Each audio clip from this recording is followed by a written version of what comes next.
Hello family. तो इस part में हम कवर करने वाले एक्सरसाइज 1.2 के NCERT questions on the basis of this figure 1.5 आपको गिवन है।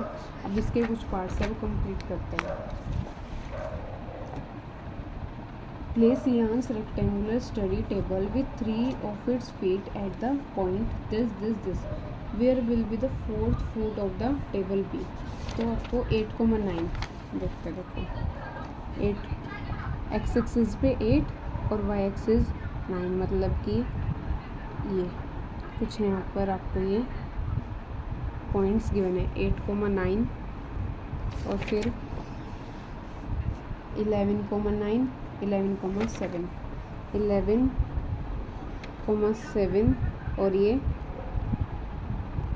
11,9। तो आपको कोऑर्डिनेट फाइंड आपको दिख रहा होगा कि ये रेक्टेंगुलर एक फील्ड बन चुके हैं जिसमें आपको ये पॉइंट गिवन है। आपको फोर्थ कोऑर्डिनेट निकालना है, fourth foot of the table. तो मतलब ये आ जाएगा एक्स एक्सिस पर 8 डिस्टेंस और वाई कोऑर्डिनेट इसका 7, तो ये आ जाएगा 8,7। ठीक है, फर्स्ट पार्ट का हमने आंसर निकाल लिया है। ये कह रहा था where will be the fourth foot of the table, तो वो 8,7 कोऑर्डिनेट्स पर लाई करेगा। Is this good support for the table. तो ये तो एक मतलब थोड़ा सा थ्योरी वाला क्वेश्चन है, तो इसमें आप लिख सकते हो yes the table placed in top right corner of the room this utilize empty space, तो ये सही है। फिर what is the width for of the table, आपको विड्थ बतानी है टेबल की, लेंथ बतानी है। Can you make out the height of the table, देखो कैसे बता सकते हो। तो आपको विड्थ बतानी है टेबल की। अब विड्थ ऑफ द टेबल ये होती है विड्थ, एक्स एक्सिस पर होती है विड्थ। ठीक है, ये था आपका टेबल, तो आपको पता है कि ये एक्स एक्सिस पर विड्थ है, ये कितनी थी 11.5, तो हम इसको ऐसे लिख सकते हैं।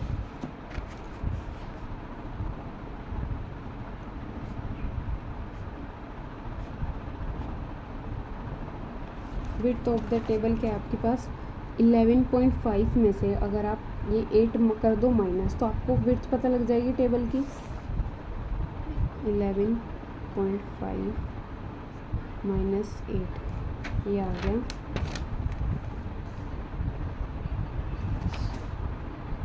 सॉरी ये 11 है, 11.5 नहीं है, 11 है। ये देखो ये जो है ये 11 है, तो 11 माइनस 8 ये आ गया 3 यूनिट। अब क्या फाइंड करेंगे हम, लेंथ ऑफ द टेबल। अब लेंथ क्या होती है ये तो आपने पता लगा कर ली विड्थ। अब लेंथ देखो ये है इसकी लेंथ, ये कौन सा कोऑर्डिनेट है 9। अगर आप 9 में से 7 माइनस कर दो तो आपको पता लग जाएगी इसकी width 9 minus 7 equals to 2 unit. ये आपने लेंथ विड्थ फाइंड कर लियो, लेंथ फाइंड कर लियो। फिर आगे कह रहा था क्वेश्चन क्या कहता है कि can you make out the height of the table. No we cannot determine the height of table because 2D floor जो आपकी 2D स्ट्रक्चर होता है ना, वो सिर्फ लेंथ और विड्थ ही शो करता है, हाइट नहीं बताता है। ठीक है, तो इसलिए आप हम डिटरमाइन नहीं कर पाएंगे। Next question, if the bathroom door has hinge B1 and open into the bedroom. अगर हम क्या करते हैं बाथरूम को डोर को ओपन करते हैं अंदर बेडरूम की side, will it hit the wardrobe, कि वो वॉर्डरोब को हिट कर पाएगा। Are there any changes would you suggest if the door is made wider. ये देखो ये है, ये वॉर्डरोब है और ये B1 B2 ये क्या है इसका डोर है, जिसमें हमने पहले क्वेश्चन में निकाली थी कि जो B1 B2 था उसकी लेंथ हमें पता है कितनी है, B1 B2 की 8 थी 2.5। हमने एक्सरसाइज 1.1 में क्वेश्चन किया था B1 की लेंथ कितनी 2.5। और अगर ये अंदर को इसको ऐसे खोलते हैं तो ये जब टच करेगा, अगर इसकी पूरी गेट की जो डोर की लेंथ होती 3 यूनिट। देखो यहाँ से ये एक्स एक्सिस जो है वो 3 है वॉर्डरोब का, 0 से लेकर 3, ये 3 डिस्टेंस है। अगर वो वार्डरोब ओपन करता है तो वो हिट नहीं कर पाएगा क्योंकि इसकी लेंथ 2.5 और इसकी लेंथ 3 है। अगर 3.5 होती तो हिट कर पाता है। और तो आप क्या लिख सकते हो, तो ये हिट नहीं कर पाएगा क्योंकि इसकी जो लेंथ है x इक्वल्स टू 3 है और इसकी जो बाथरूम का डोर है वो 2.5 यूनिट है। करते know the bathroom door will not hit the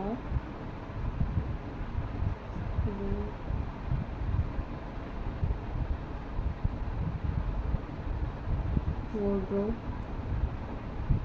as the door is 2.5 feet wide, क्योंकि ये कितना वाइड था 2.5, whereas the wardrobe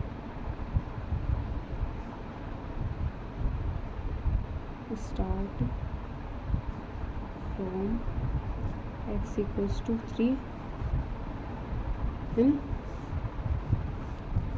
if door is made wider, अगर डोर कैसे बनाया जाए और इसको चौड़ा कर दिया जाए, इट विल हिट द, ये आपका सेकंड क्वेश्चन पूरा होता है। देन थर्ड पे आता है, what are the coordinate of the 4 corner of OFRP of the bathroom. अब बाथरूम की बात करते हैं। हमें बाथरूम के कोऑर्डिनेट बताते हैं। ओ तो आपका ओरिजिन है, 0,0 आ गया, ठीक है, 0,0। फिर एफ ये पॉइंट, ये वाई एक्सिस पर 9 चला, एक्स एक्सिस पर चला नहीं, तो ये इसके आगे 0,9। अब करते हैं पी की बात। पी एक्स एक्सिस पर -6 चला और 9 पर, ये सॉरी वाई एक्सिस पर 9, तो आगे -6,9। अब बचा कौन सा, आर ये रहा। अब ये इसका कितना होगा, सॉरी ये आर का था, ये आर का था, अब ये पी का लिखना है हमें, -6 -6,0। कैसे, P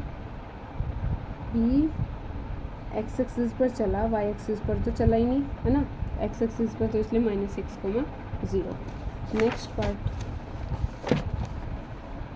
what is the shape of the showering area SHWR in Reyansh room, right the coordinate of the 4 corner. Shape बतानी है SHWR। देखो ये शेप जो है वो ट्रेपीजियम बन रही है क्योंकि इसमें RW SH जो है वो पैरेलल लाइन्स है ना, तो इसलिए ये शेप कौन सी है, ट्रेपीजियम। इनके कोऑर्डिनेट बताने हैं। अब एच के कोऑर्डिनेट बताते हैं।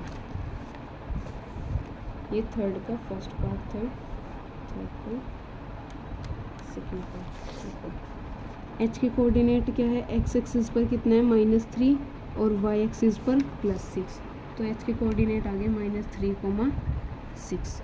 फिर एस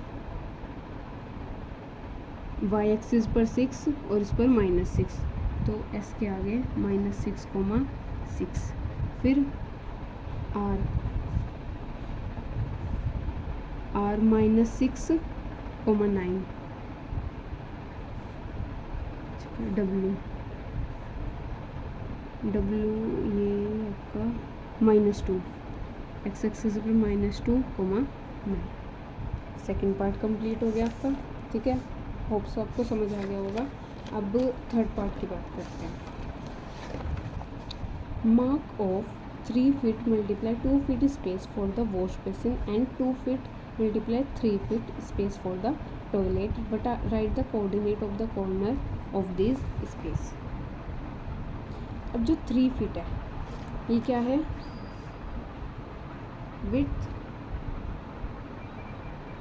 विड्थ है 3 feet, जिसको हम किस पर लेते हैं, ऑन द एक्स एक्सिस।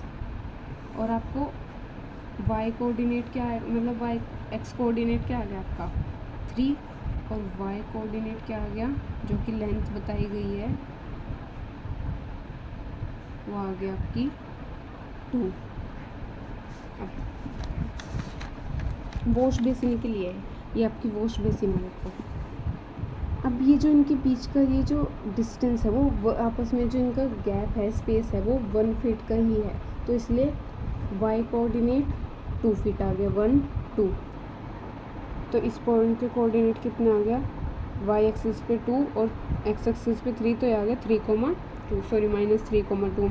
और एक ही आ जाएगा, ये आ जाएगा -6,2, क्योंकि एक्स एक्सिस पर -6 है और वाई एक्सिस पर 2 है।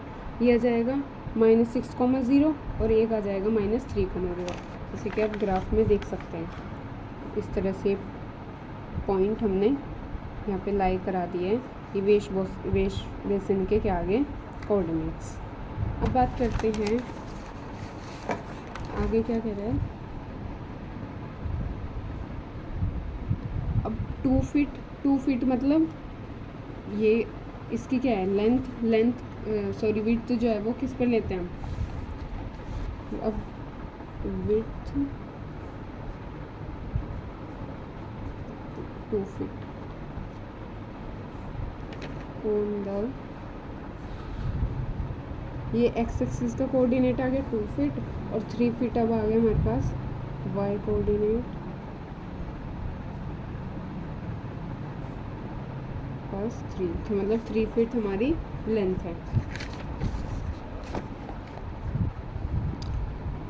ये रहा, ये हमारा 2 फीट पर था एक्स एक्सिस, 2 फीट 1 एंड 2 और ये रहा 3, मतलब यहाँ पर कुछ ये ऐसे लाई करेगा तो आएगा 3 फीट, यहाँ कुछ ऐसे हो गया, तो मतलब पहला कोऑर्डिनेट ये आ जाएगा आपका -4,3। फिर दूसरा 3 फीट चलना है हमें आगे, 1 2 3, तो मतलब ये एक्स एक्सिस पर यहाँ पे आ जाएगा, तो -4,6 एक ये कोऑर्डिनेट हो गया, एक हो गया 0,6 और एक हो गया 0, सॉरी 0 नहीं, ये -6 है ना यहाँ पर, तो -6,3 और यहाँ पे आ गया -6,6। ये ऐसे कुछ देख सकते हैं आप ग्राफ में, ऐसे इस तरह से बनेगा।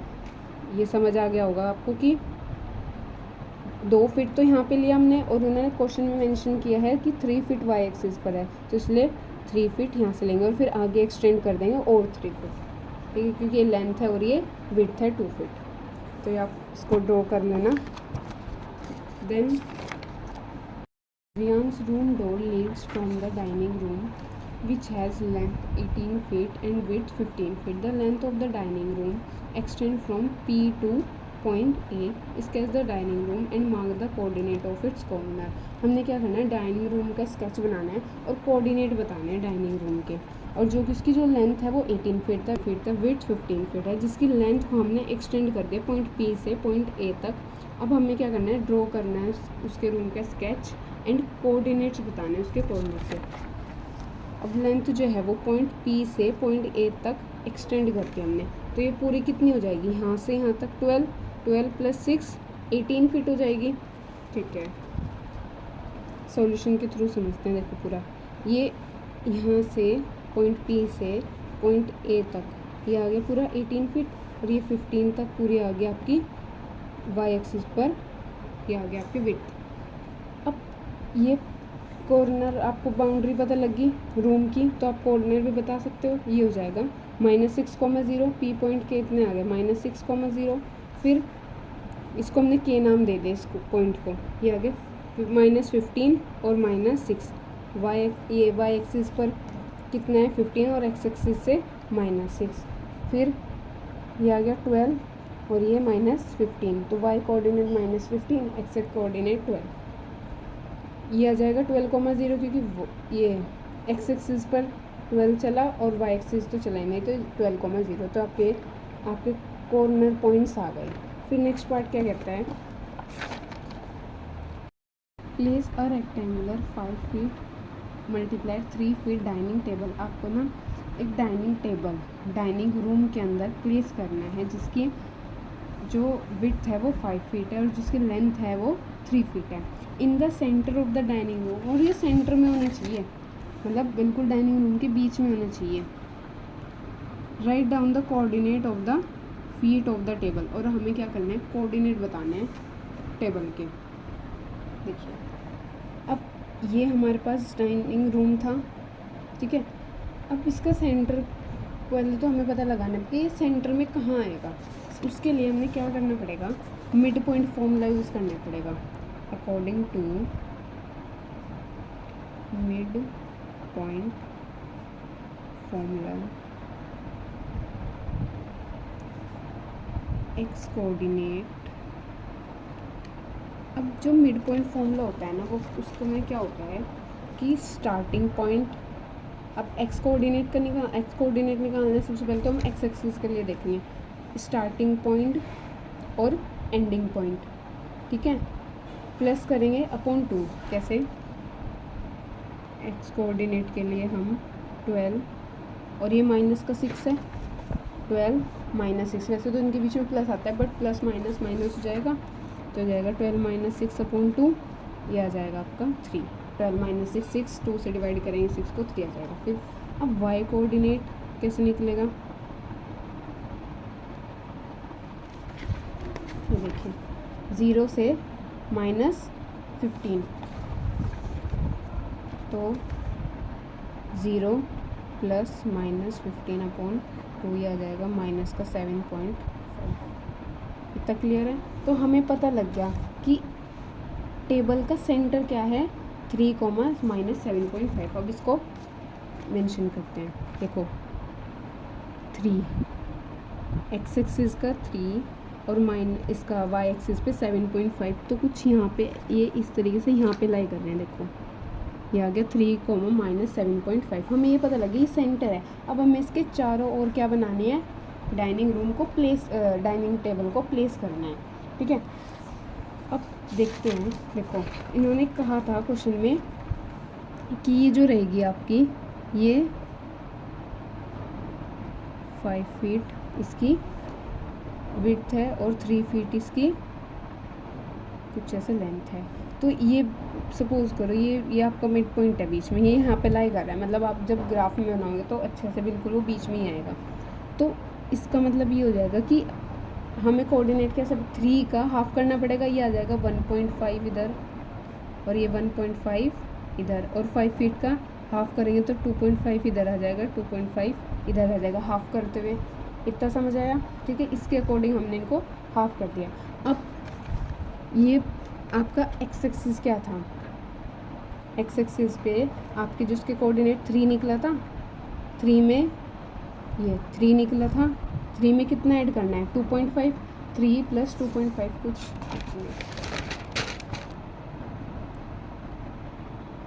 Centre coordinate of dining table, यह आ गया था आपके 3,7.5। अब एक्स एक्सिस पर 3 है, तो मतलब आपको क्या करना पड़ेगा मैंने आपको बताया, जैसे आपको 3 में क्या ऐड करना पड़ेगा, 2.5 इधर 2.5,